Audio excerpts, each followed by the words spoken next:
Shout out BruceGas, aka Toka 2. You know I had to drop a track for my boy. Where you at? Yeah, I've been in your wrestling boys out here telling favors. I'm the hardest young nigga, I ain't signed to no label. Hey, BruceGas putting them fights on the table. Calling that boxing since Kane versus Abel. Smoking so much gas, you would think that shit was fatal.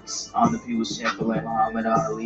Shout out BruceGas, one day we gon' meet. Yeah, we gon' blow it down, we gon' smoke hella weed. Yeah, we gon' blow it down, take a hit out the Toka 2. Slipping hella shots, feel like Tyson with the peak. Little Glock on my side, but it hit just like Isaac Cruz. Shout out man, Chad, real shit, that's my fucking dude. We always cooking on the panel. Strapped to my side, I ain't talking about no sandals. Bruce passed me the blunt, I'ma light it like a candle. Ayy, non-stop bars, man, I always spit flames.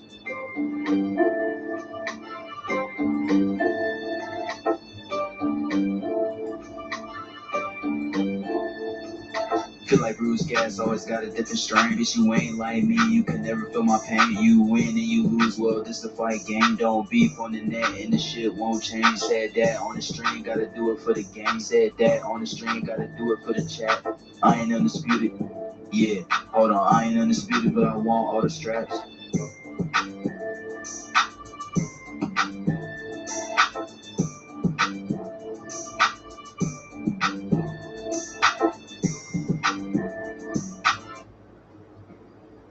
Good evening.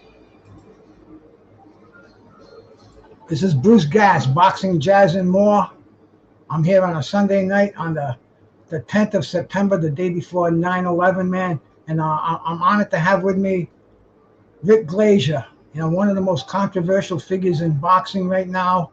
Everybody on the internet has an opinion about him. I listened to Rick. I never even knew who he was till about a year ago, and I've been following boxing now since the 60s. But anyway, man, I listened to this guy, and he knows a lot about boxing. He's a boxing insider. So I'm gonna bring him up here, and I think I get some jazz music on in the background, real low too, just kind of tinkling.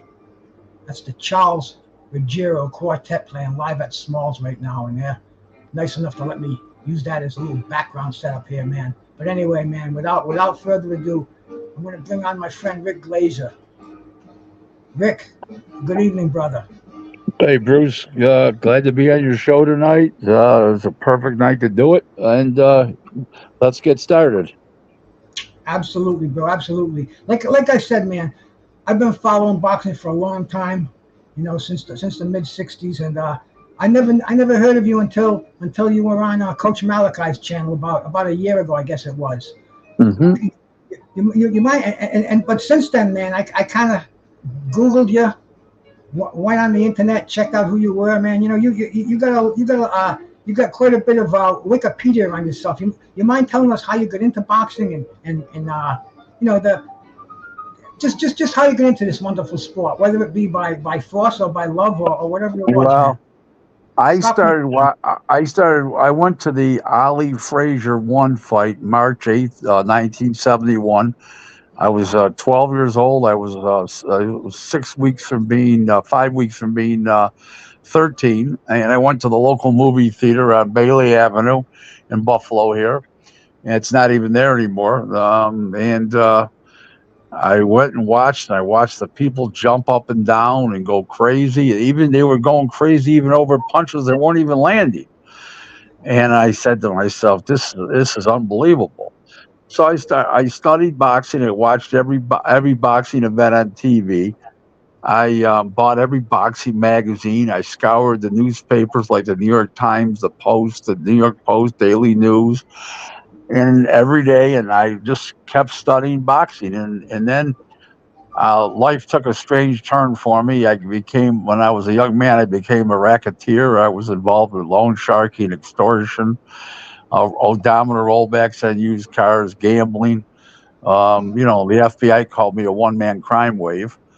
And then I got indicted for racketeering and assorted other crimes in May of 1989. And then in 1990, I pled guilty, got a huge fine, no cooperation. And I was on probation. They put me on 5 years probation, which is maximum for probation. And what happened was the probation officer didn't like me. She was a real bitch, and that's a nice word for a bitch.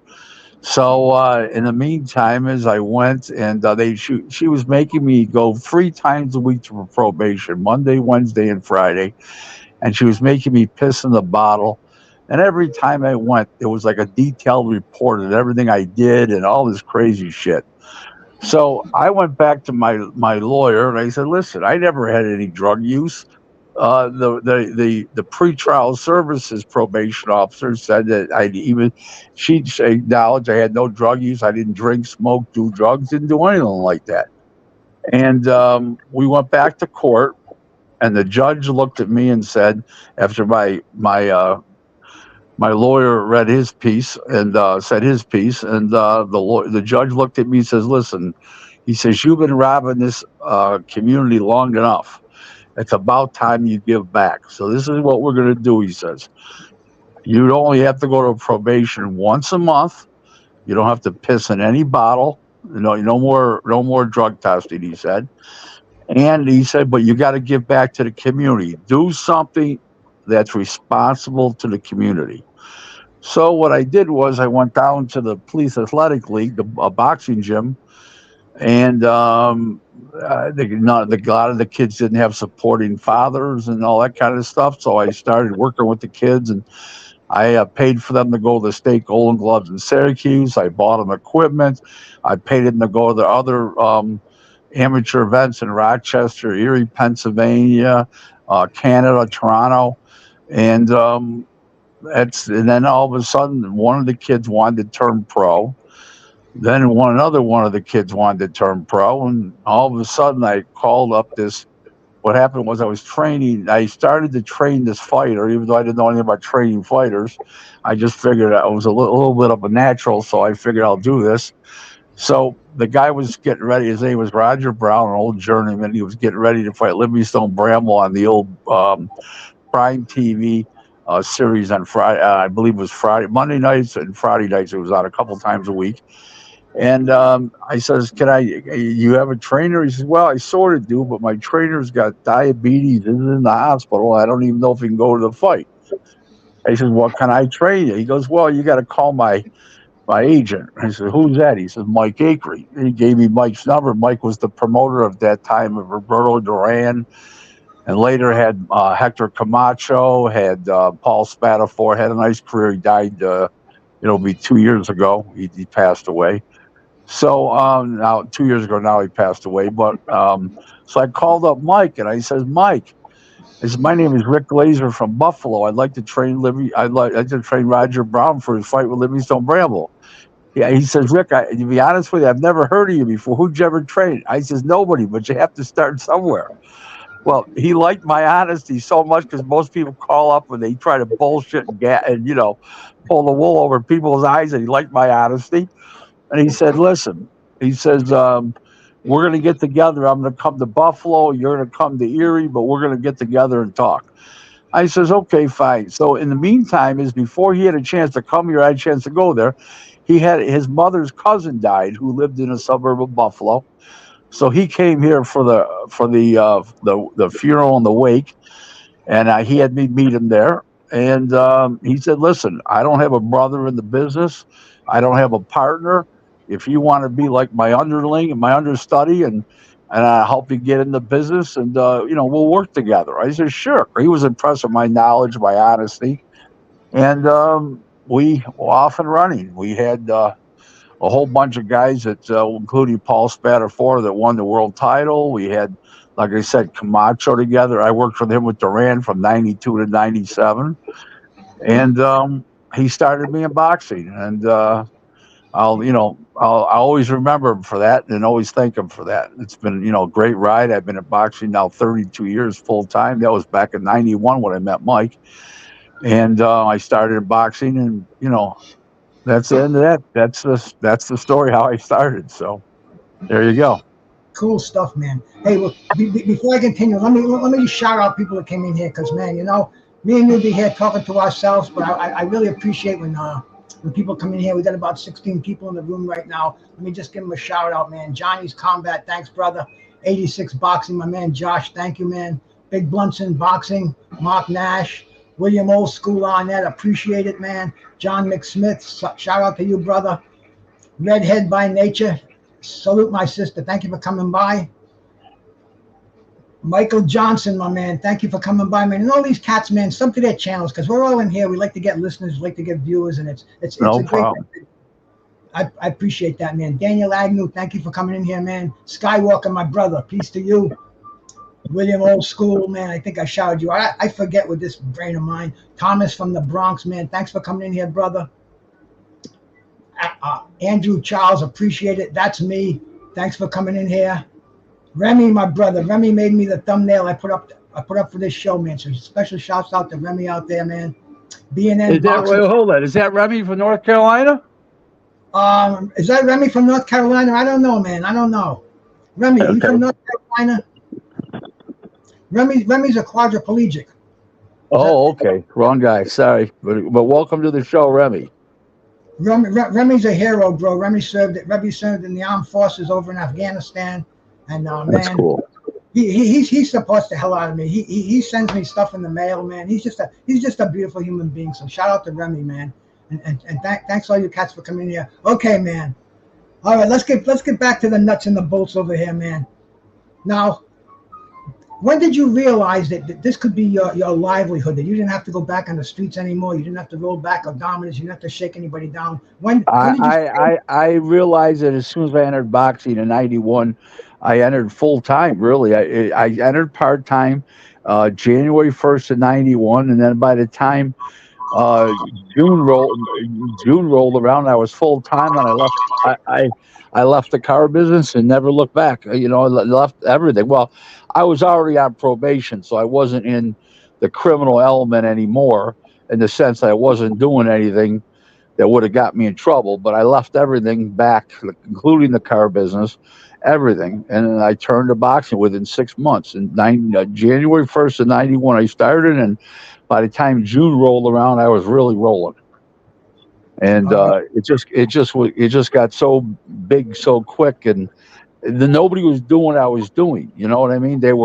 Everybody was either a promoter or a matchmaker or a manager. Like I was brokering deals. I was supplying sparring partners. Elaborate on that, man, because brokering deals and you know, they're just, you know, the titles that you have, they're kind of foreign to me, and I'm sure to the average. Right. Well, what it means is, so let's say a promoter calls me up and says, "Hey, I got this guy, and I need a good fight with this guy. I need a guy I can present to TV, but he's got to be a solid guy, no bums. Bring me somebody." So let's assume the fighter's getting $25,000 for the fight. They know that they have to pay me a 10% surcharge on top of that for my fee. I don't take any money from the fighters. So the promoter actually pays me a 10% surcharge. So if I make a fight for $50,000, I get $5,000. Whatever the figure is, I get 10% on top of that. So that's what I mean by brokering a deal, where the promoters actually pay me. I don't represent. There's a misunderstanding. Some guy called me on Twitter and Facebook. Some idiot called me a thief, that I robbed fighters. Fighters are not my clients. Promoters are my clients. And it's totally bullshit and wrong and stuff like that. But he didn't understand the business. But whatever. So that's how I get paid. And then I also do consulting and advisory work for TV networks, streaming devices, streaming apps, all that kind of stuff around the world. And I charge an hourly fee for that. And I also, basically speaking, you know, broker promotional deals for fighters with promoters. All kinds of stuff like that, where I introduce to promoter. I bring a fighter forward to a promoter. They sign the fighter up, and then every opponent that fighter gets, they have to get the opponent from me. That's the deal that I make, and it makes sense for everybody. Having me on board, where I have a client, it's like having a employee. You don't have to pay taxes on, you don't have to pay insurance on, and you only have to pay me when I deliver. I don't get any monthly salary or anything like that, or weekly or bi-weekly salary. It's just if I don't deliver, I don't get paid. That's all there is to it.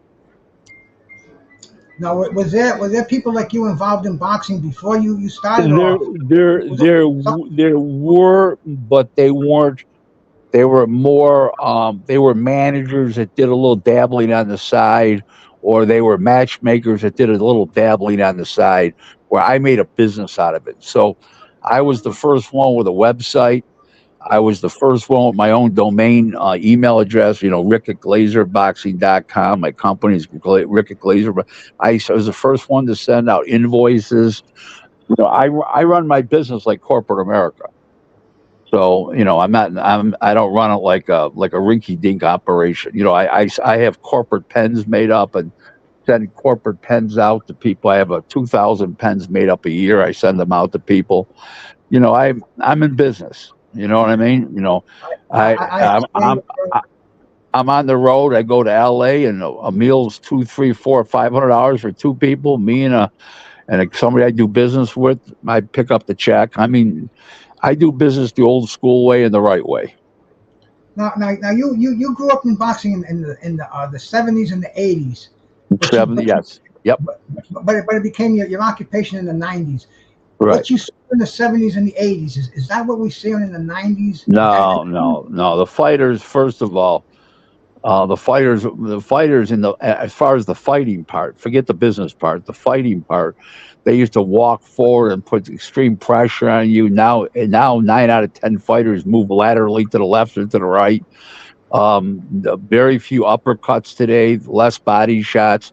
The fighters used to be that they fought let's say they fought on a Friday or Saturday night. They'd be back in the gym Monday. Today, they don't get back in the gym till they have a signed contract again, and they're not in shape to take last minute and short notice fights. It's just a whole different game today. Back then, it was a manager dominated game. Now it's a promoter dominated game, and TV network dominated game where the TVs and the promoters do a long term deal and they get all the dates and stuff. It's a totally different game, the sport and the business. Fighters back then, their noses and ears would be half hanging off and they'd be bleeding half to death and nobody'd stop a fight. Today, somebody sees a little blood, they wave the fucking fight off. Oh, I incredible! All right, mean, let me yell out a couple of heads that came in here too, man. Laurent, thank you so much for coming in. Reigning Woman, appreciate you coming here, man. Andre Southgate and the Bud Files. I'm here with the legendary, the living legend, love him or hate him, Rick Glaser, and we're speaking about boxing. And we're back way back from the beginning. In fact, Rick, today's the anniversary of one of my favorite rivalries in boxing, the second fight between Muhammad Ali and Ken Norton. You remember? right. I'm sure you remember. I'm sure you remember that Yeah, action. I remember all three. Norton won the first two, and he got robbed in the last two. I thought Norton won all three fights. They were sensational fights. Norton broke Ali's jaw in the first fight, Uh, and I tell you what, those guys could have made a living just fighting each other. They didn't need anybody else.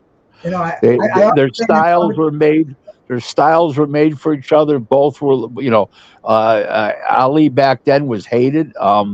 Ken Norton was beloved, and they made great fights. Let's face it.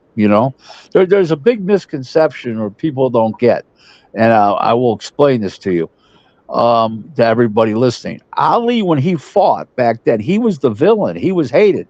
He Mhm. became loved. He became beloved later on in his career. Okay, and I don't know. Nobody really knows how that happened. It just went from one extreme to the next. He went from the villain to the hero, and very unique. But I don't remember anybody else. Maybe a little bit. George Foreman did that, but he was off for 10 years when he came back. He went away a villain, and he came back. Mr. Wonderful. So You know, the boxing scholar salute, man. People don't realize how divided the country was at the first fight you talked about, the great Ali and Frazier fight, the fight of the century. I mean, oh yeah, there was bloodshed on account of that fight. There were hard hats fighting peaceniks and anti-Vietnam against love it or leave it. It divided the country in half, literally. yeah, for sure. But that's what made me fall in love with boxing. And what happened to boxing, man? What happened to boxing in the 90s and beyond? like you said, Right. Everybody started hiring lawyers and instead of managers, and they weren't boxing guys, and that partly fucked the business up. Um, guy, Al Heyman came along. That was a problem. What he does, all the unscrupulous shit he does. Mhm. now tell me about. It seems like you have a problem with Al Heyman, man. And I've heard you speak on it a few times. Can Well, you speak on that over here? Because maybe somebody isn't aware of that. It's kind of I well, like to watch his mouth. he changed. He negatively changed the game. He ruined the sport. The champions only fight. His fighters, their world champions, fight every 14 months in 1 week, on an average. Okay, how do you build stars fighting for 14 every 14 months? Now, uh, um, Floyd fought once a year, but when Floyd did, he was already a star by fighting 2, 3 times a year. Okay, Mhm. then he started fighting once a year after he became a star. That's different. I get that. Okay, because the fights are so big and everything else like that. I get all that. But these guys here, you can't build stars, and they're so inactive. Then they come up against fighters that aren't inactive, like top ranks fighters, and they get the shit beat out of them on a consistent basis. Al Yeah. Heyman's fighters are 4-20 against Bob Arum fighters. Why? Because Arum's fighters are active, and he knows, and they're prying on those fighters. They're preying on those fighters like wounded sheep, because of the fact that they know that they only get back in the gym when they have signed contracts. They're out of weight in between fights, and they spend so much time losing weight. They're not honing their skills. What do you think Earl Spence got in the gym after being out of action all that time, over a year? He gets in the gym. Well, imagine what he weighed, probably 200 pounds. He spent all that time losing weight. And look what happened to him. Okay. I Okay. mean, it happens all the time with PBC fighters. Okay, Stephen Fulton. He was relatively inactive. He goes over into Japan. He fights what's name? Fight another guy. Fights once a year. Got the shit beat out of him. You I mean, can't do that. You got to be in the gym, and you got to be in the gym, and you got to be fighting. Okay? It's too far in between fights. Al Heyman's got 275 fighters, and there's only about 35 to 40 fighters getting work.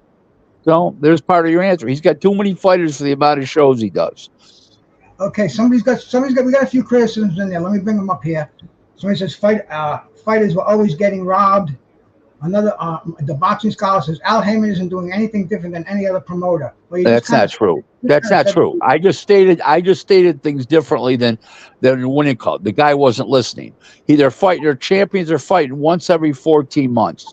Now, okay, everybody else's champions are fighting 2 times a year, sometimes 3 times a year, two minimum. His fighters are fighting once every 14 months. Do the math. So okay. they're not doing what he's not doing what other promoters are doing. That's bullshit. All right, man. Everybody's entitled to their opinion, man, and you gotta have thick skin. Being out. Well, wait. There are entitled to their opinion, but it's math. The math doesn't change. Right? They're fighting once every 14 months in 1 week, and Arum's champions fight twice a year. I grew up in the era where fighters fought constantly, man. That's the only way you Well, got to know. I'm talking. I'm also talking about world. I'm talking about world champions. World champions also, man. Yes, yes. Yeah. I mean, guys like Little Red Lopez, Boom Boom Mancini, Alexis Aguayo, Aaron Pryor, Leonard. They were in a living room twice a year, at least, at minimum. Right. They were. They were there. They were fought 2, 3 times a year back then. That's correct. So I mean, it's a whole deal. I feel like an alien in boxing today because it's not the boxing world I grew up in. And, I know. I don't know what it is, man. People like you can explain it to me, but then I turn around and I still don't get it. It's still weird. Like right now, we're getting an influx of good fights. We went for a long time. We were getting shitty fights, paying big money for pay-per-views. I mean, the New Year's fight with I can't even think of the Luis name. Ortiz and Charles Martin. There we go. The whole card. I mean, and that's the way that 2022 started. So bro, I don't know what's going on in boxing today. That all of a sudden we're getting these real appetizing fights, one after another. Well, the reason is because Steven Espinoza at Showtime finally got a boss. His name is David Burson. He's president of CBS Sports because CBS owns they own, well, they're a division of Paramount Global, as is Showtime. So he's got a boss at CBS Sports now, and he told Steven Espinoza, who told Heyman, you guys got to make the best fights, or we're not putting them on. We're not funding shit.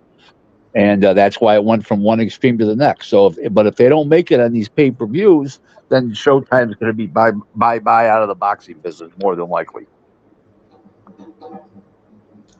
So is there is boxing going to get better, or is it going to go back? Is it going to revert back to the crappy fights that they're trying to extort? Now that, to me, that's extortion when they pull shit like that. What, in what way is it extortion? Giving us an inferior product. No.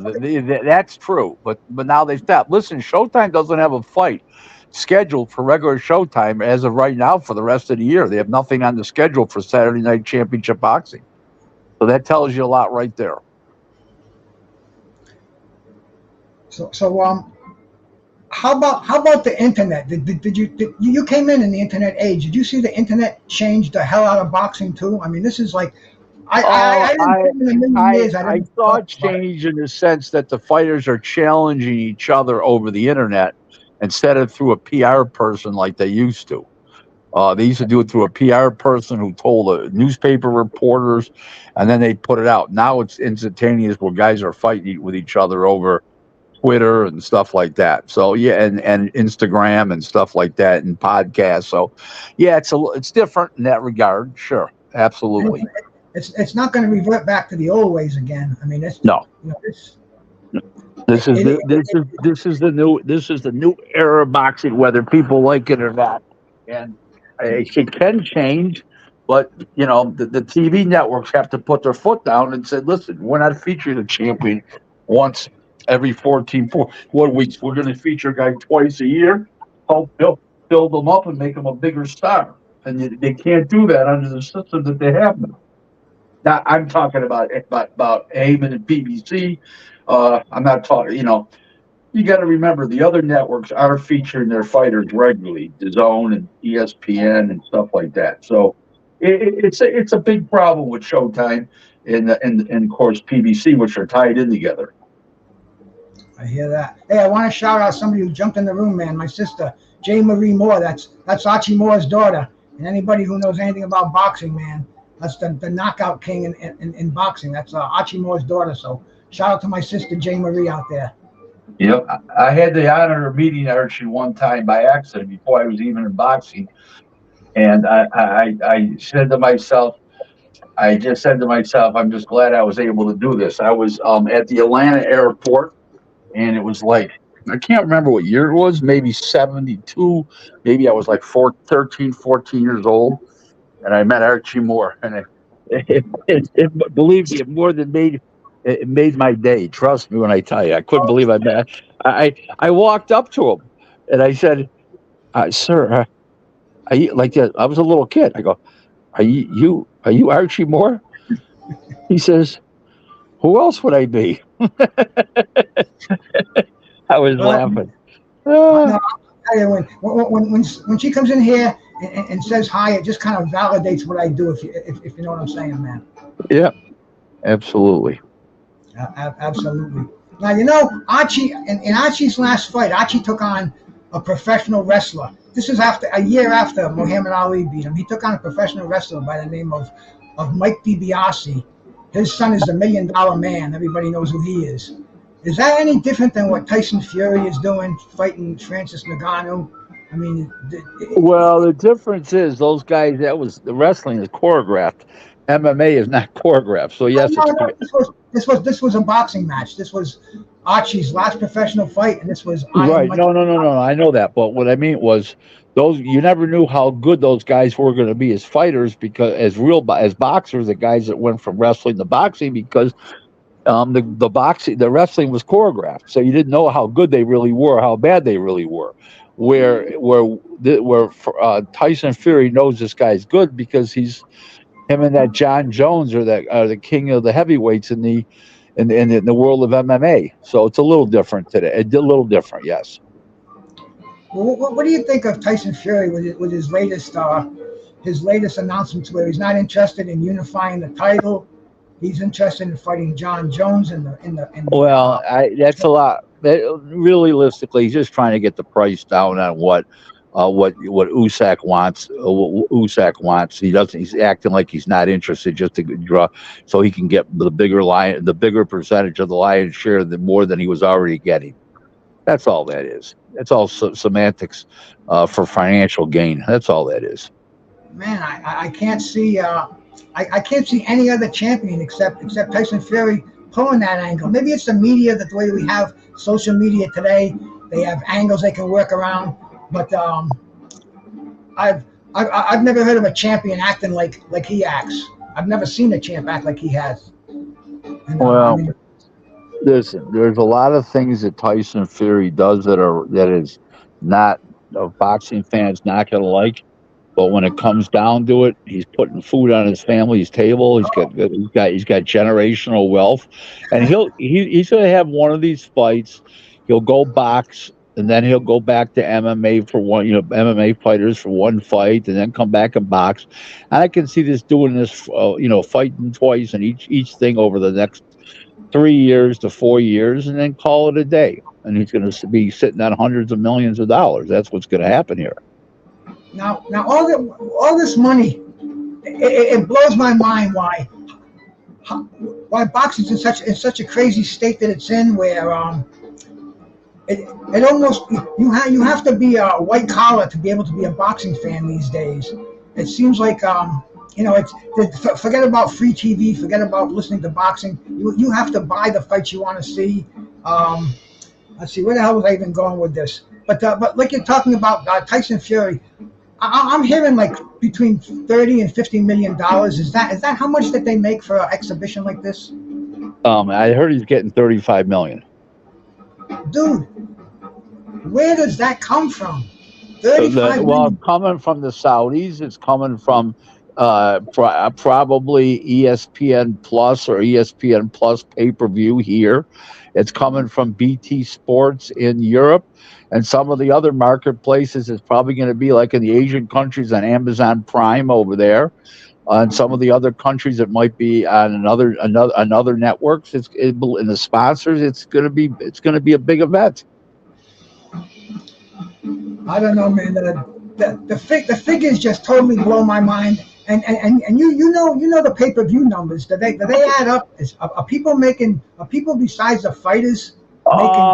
Certain shows are. The What's the Name show did very well. Tank Davis versus Ryan Garcia, and then back in January when Tank fought the other Garcia, actor Luis Garcia, it laid a bomb. It did 61,000 homes. So it's like, it's hot and cold. It depends if they like the matchup. Do they like the fighters? They like the match. They believe in the fight.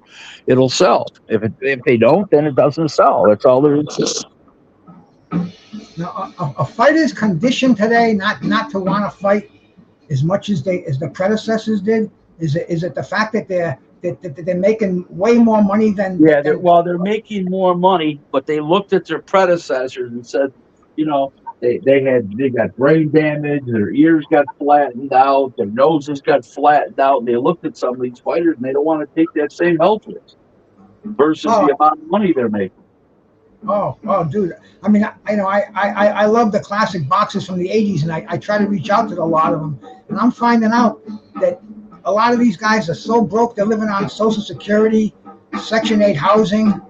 They don't have enough. I completely concur, but also a lot of them made a lot of money. They just didn't know how to invest it, and they spent it on stupid things. There's a lot of other factors there too,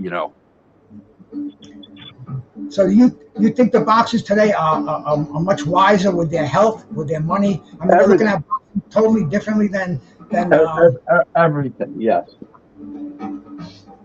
Yes. So boxing is never going to be like boxing was. Well, I'm not saying never, but it's not going to be like that with the current people that we have in place as power brokers and the stupid, some of the stupid TV executives we have, because they don't get it. If they got it, we wouldn't have this problem. So it's a multiple fold thing here. So that's what you got to remember. I mean, if everybody sat in a room and got their shit together, I mean, these guys compete with each other with the same clients for a regular television, Showtime versus ESPN. I mean, come on, what are these people thinking? Go on different nights. Why are you counter programming each other? They're just stupid. They do stupid shit all the time. That drives me insane.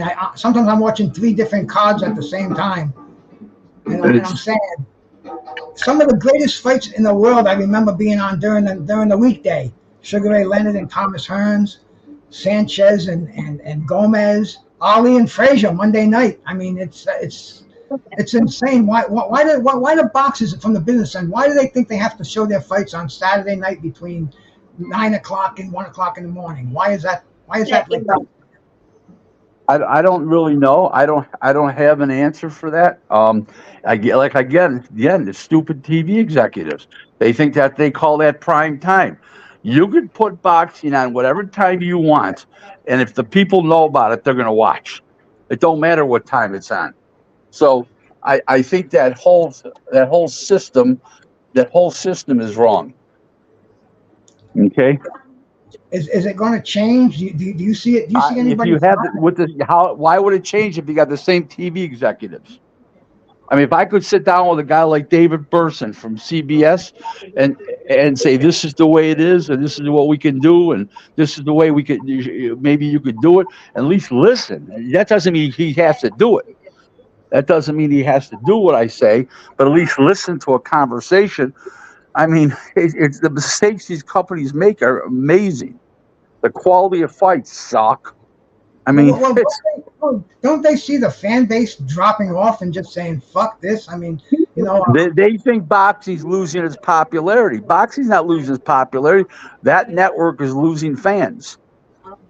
Well, I remember back in the 80s, boxing was baseball, football. Everybody knew boxing. Your mother knew who was fighting. My mom wasn't even a fan. I know, but in fairness, most people, except for the Southeast United States in the 70s, didn't know anything about NASCAR. Now NASCAR is prime time TV every Sunday afternoon. So things do change, and they get tremendous ratings too. So things do change. So does the media control boxing? If the media wanted boxing, we've screwed up boxing. The TV networks, the promoters, the managers, we've screwed up boxing. Said it for a long time. The best don't fight the best. They counter program each other. There's a million reasons why. I mean, I could, if I got a yellow legal pad out with a full page, I would need a second pen because I'd run out of my first pen would run out of ink. I need a second pen. They make so many mistakes.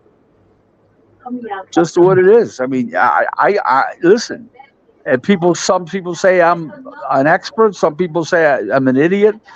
But anybody that really knows the business knows that I know my business, and they make so many mistakes. It's incredible. Incredible.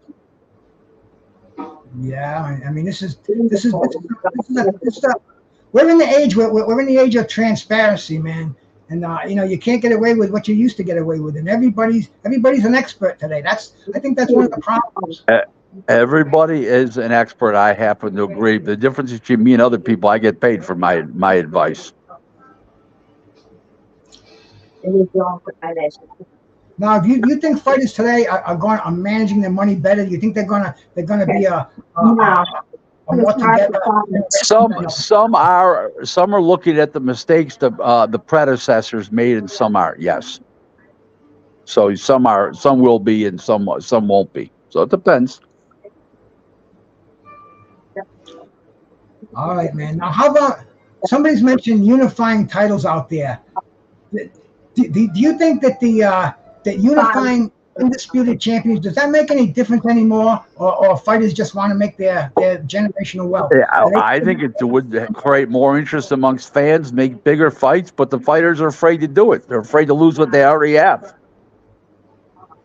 And, and what is that? I mean, is boxing a rags to riches story anymore, or is it? It can be, but sometimes it's a rags to riches back to rags again.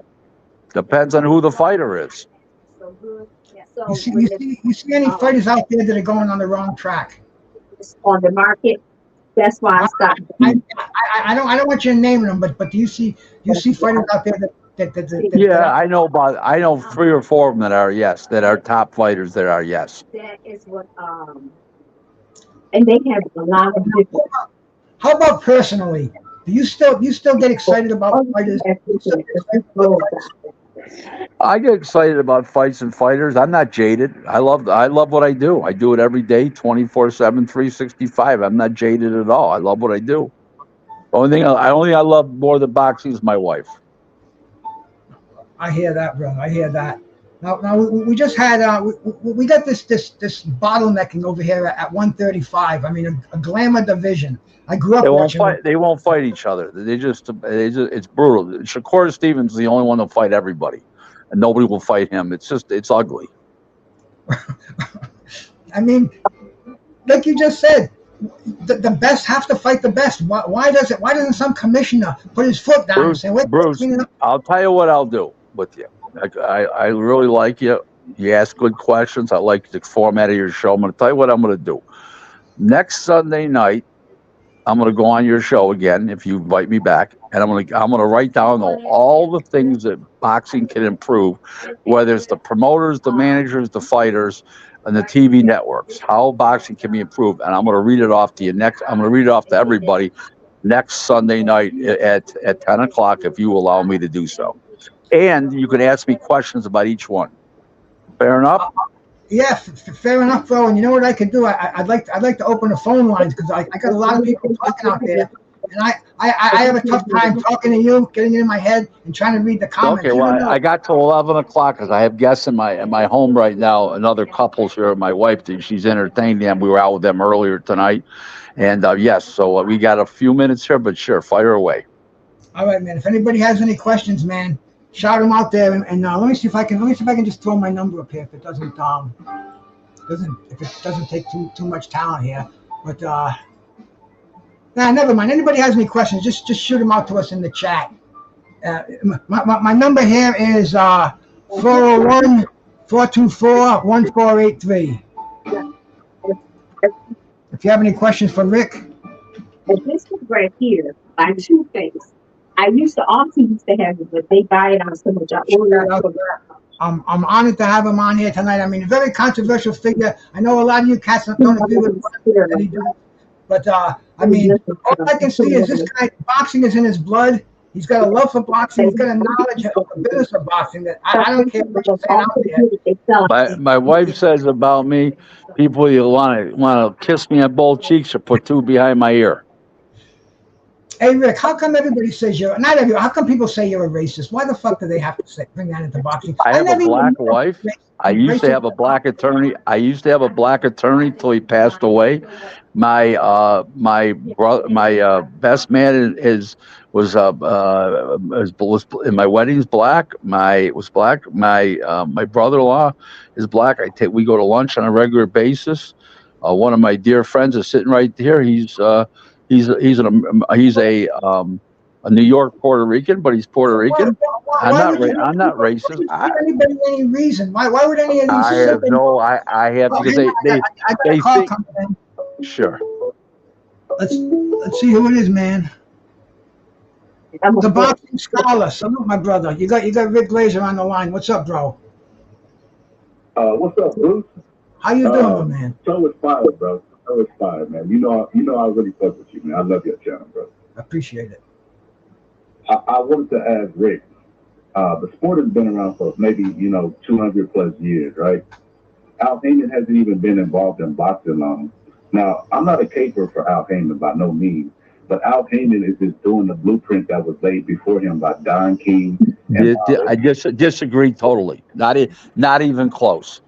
I worked with Don. He was a client of mine from 2003 and to 2016 when I developed cancer and I couldn't travel anymore. And I was just, and I wouldn't call myself part-time, but I was never supposed to make it out of the hospital of cancer, and I survived.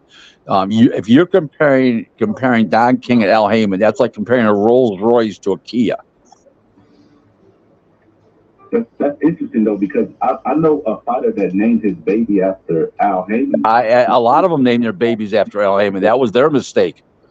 Okay, let me just tell you one thing. Don King is a Republican.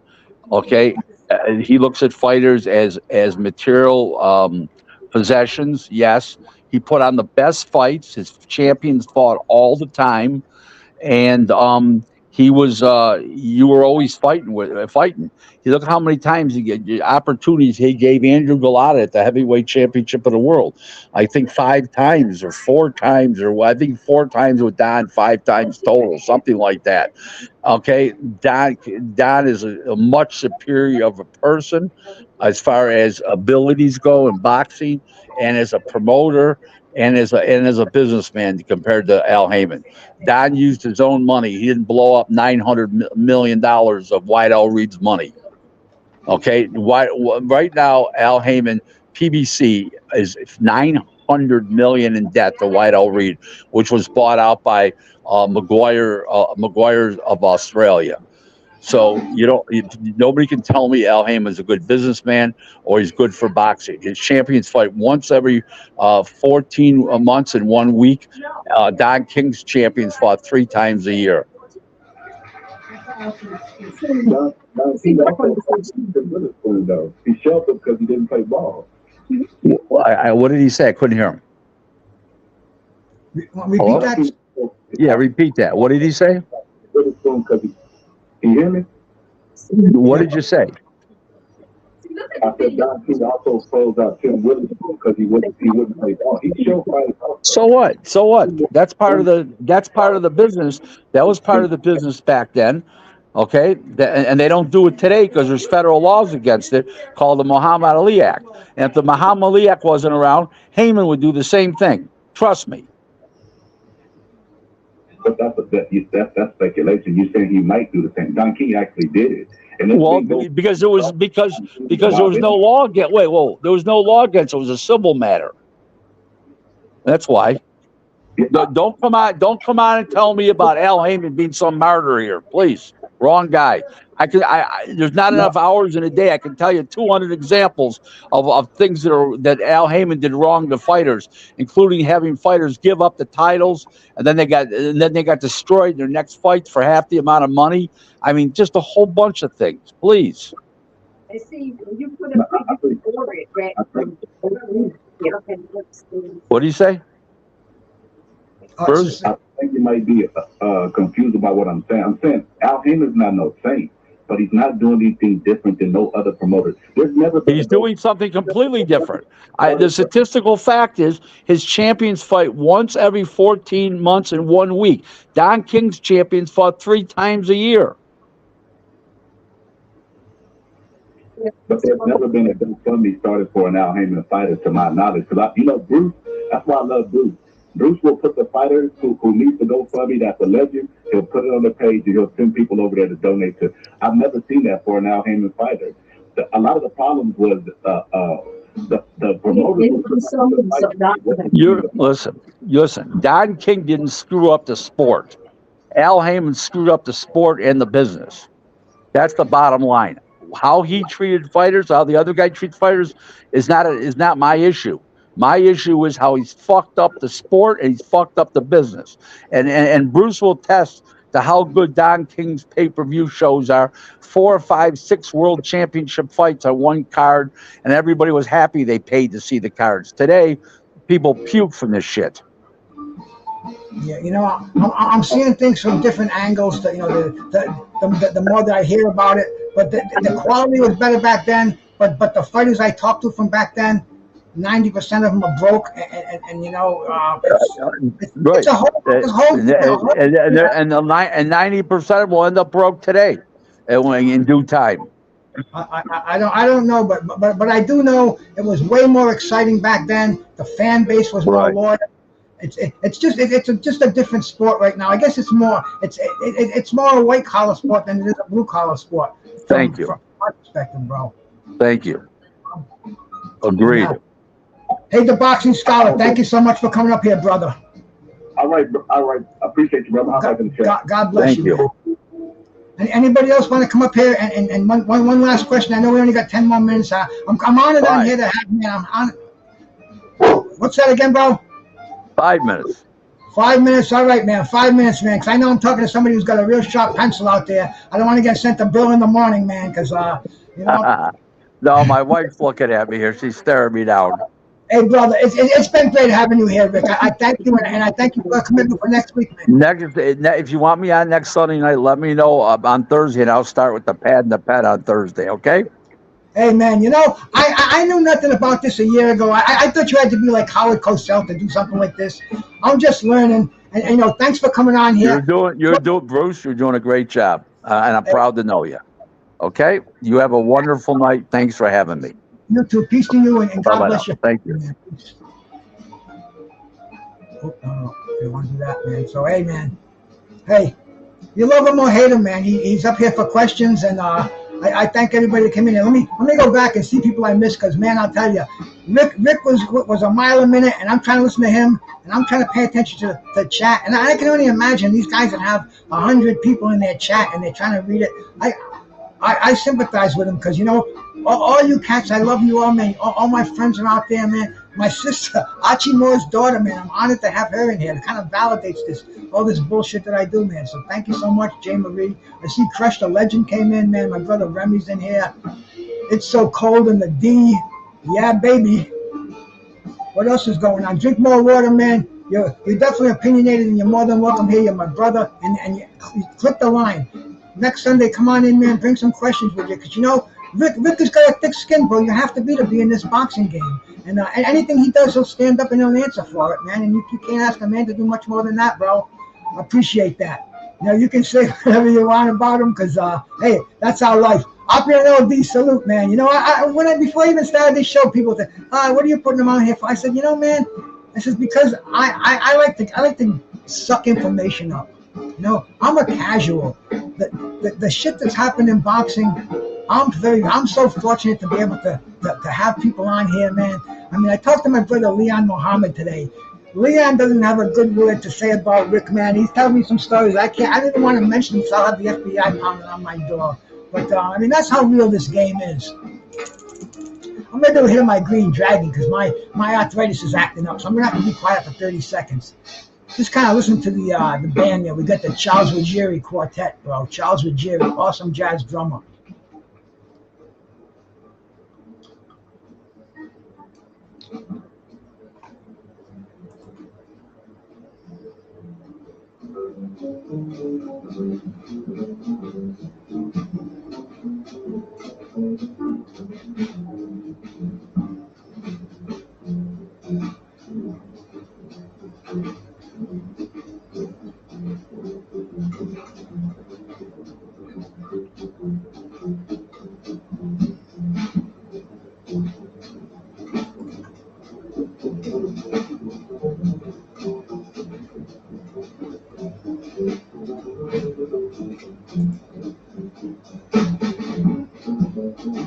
I gotta keep the tincture under my tongue for 30 seconds, but digging on that bass player, man. That's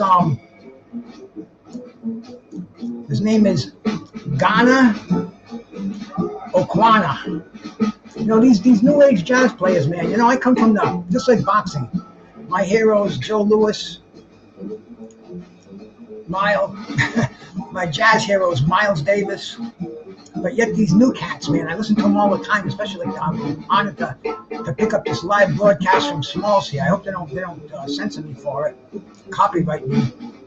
But that's one of your new age drummers, Charles Ruggiero. I say new age; these cats are probably my age now, or maybe even a little younger or older. I don't know. But then you got Stacy Dillard on the tenor saxophone, Jerry Manasseh on the piano, and Ghana Ukwana I don't want to screw that up too badly. Sorry, Ivana. Plays a tremendous bass. Listen to that walking solo there, man. This is awesome music to train to, bro. I know how it is, the boxing scholar, man. This is. I mean, jazz is what I do, man. I spent so many years fucking around with jazz, man. Going to the clubs, partying with the boys, jamming with them on occasion when I was lucky. But big part of my life, man. I like all forms of music. There isn't really one I don't like. But jazz, man, jazz kind of made me throw all my albums away, all my 8 tracks. I left them from at one apartment. I left probably 1,000 Grateful Dead and Led Zeppelin and Creedence and Bob Dylan and all my musical, the stuff I grew up with. I was into the Charlie Parker scene and the Miles Davis scene, the John McLaughlin scene, and the Dizzy Gillespie, and this kind of music. And I just accumulated a massive collection of over 3,000 albums on vinyl. I have that now, man. It's definitely tough to jam to, bro. You know, you gotta have the, you know, I studied music for a while. I know how to read music. I took piano lessons when I was in 4th grade, so I always know how to play the keyboards. I knew how to play guitar. I was in the band in high school playing trumpet. So I was always a musical prodigy. But then when I started hanging with the jazz people who were just evolved graduates of Berkeley School of Music, the New England Conservatory of Music, and I'm in there listening to Theory, trying to play some chords on my guitar, and these guys are just blowing me away with their jam sessions in dormitory rooms. But anyway, man, nothing like jazz and boxing. They go hand in hand. I got the Green Dragon tincture over here, man. This is great stuff. Every blast I do with this is 44 milligrams of THC. Very, very cool way to be. But anyway, man, I've been here for about an hour. I'm glad I had my friend Rick Glaser on here, man. You know, I hope he enlightened a lot of you out there. He's gonna be here again here next Sunday, man. He gave us that great distinction there, man. So any questions, please have them done. We'll take phone calls. We'll start it right from the beginning. But it's kind of nice to hear where he came from. And like I said, you can Google him. You can read the stories about him. Everything he told you, extortion, freaking rolling back the speedometers, loan sharking. Bro, that's the way people grew up. And I'm not going to tell you how I grew up, but in some ways, man, I wish I could do a redo. But anyway, man, I know how some of these fighters felt who went through their fortunes, because I went through a couple of fortunes in my illustrious career. So much thanks though for coming on here, man. Anything else I want to say before I get off the air? I'm probably going to go bopping around, see who's on tonight, man. I was on Mad Chad's today, bro. Mad Chad's been doing a stream now for 20 days straight. Isn't that wild? Yeah, some gal came on there today, and I hope we didn't get shut down, but she gave us a little flash of them little kitties, and all of a sudden it became triple X rated. There he is, Mick Smith, the man. Mick Smith holds the fort down over there. So I'm going to probably bounce on over there, man. Nothing like the internet. It's changed boxing forever, as we can see. How in the world could a cat like me, who grew up in the 70s watching boxing, how could I ever dream I'd come out here, be talking to Archie Moore's daughter, having a boxing cat like Rick Glaser, and having most of all of you dudes in my chat, man, you know, almost 20 of you in here right now, man, and you know, it was great. I see the numbers staying what they are. You know, it does me good. It gives me inspiration. I'm going to keep on doing it. I'm going to bring people on here so we can talk to them. And hey, thank you so much for coming in here, man. I want to end it how I started it. Scott, where is it, man? Where is it? Don't tell me I take Venmo, y'all. I know the band's taking a break in the back. There it is. Hey, Toka too. You know I had to drop a track for my boy. Where you at? My man 150. Yeah, I've been in your rap. Kevin Knight. Shout out, bro. William School. Drink more water. Appreciate it, my brother. Con Shonery. John Nick Smith. It's so cold in the D. The boxing scholar. Yeah, we gon' blow it down. We gon' Remy. Yeah, we gon' blow it down. PGH Big Dog. Slipping hella shots, feel like Tyson with the peak. Little Glock on my side, but it hit just like Isaac Cruz. Thomas from the Bronx. Puerto Rican Thomas from the Bronx. We always cooking on the panel. Strapped to my side, I ain't talking about no sandals. Crush the legend. I'ma light it like a You know it, my brother. Bars, man, I always spit flames.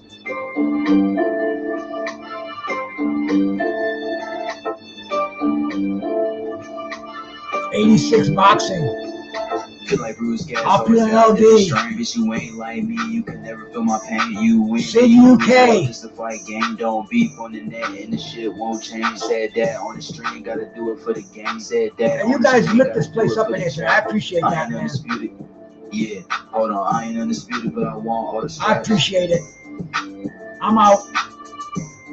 Peace.